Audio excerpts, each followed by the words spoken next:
AI is used for all kinds of things, from smart tech to robotics and gaming. But there's one group that are using artificial intelligence for rather nefarious reasons. Criminals. Imagine you're working at a British company and your CEO calls. We missed the deadline for a transfer in Germany. Since you're an hour behind us, I need you to transfer 220,000 euros to an account in Hungary. You recognize his voice and his mild German accent, so you complete the transaction. But it wasn't your CEO, Johannes, you were talking to. It was an AI. This is the case of the false Johannes. The false Johannes is the first one where we see very strong indications that AI has been used. We don't see that yet in other cases, but if it's very well done, that's the trick about it, we might not even know it.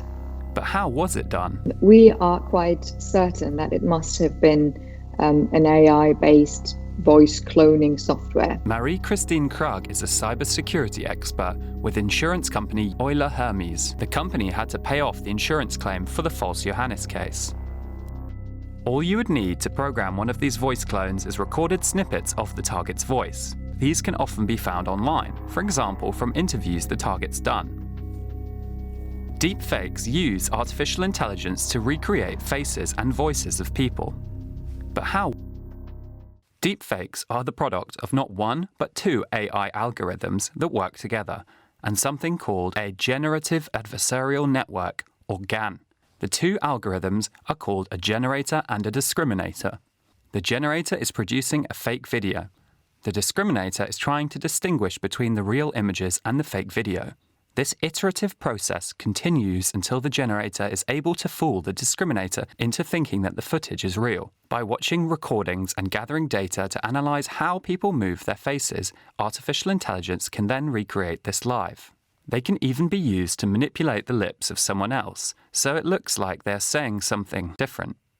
This was invented to improve dubbing films into foreign languages, but it could also be used for identity fraud, to make it possible to impersonate someone for a remote verification for your bank.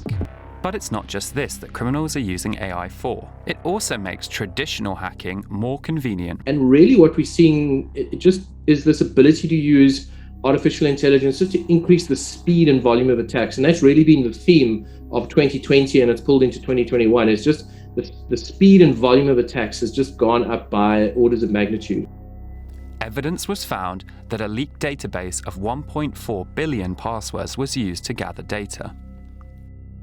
Hackers can also use AI bots on social media to farm information and phish for account details.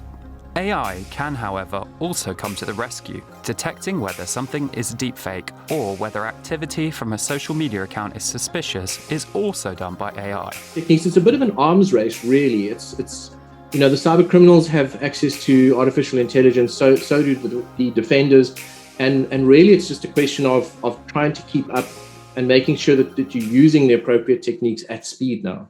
Companies already lose millions and billions of dollars a year in fraud, but this number could keep growing.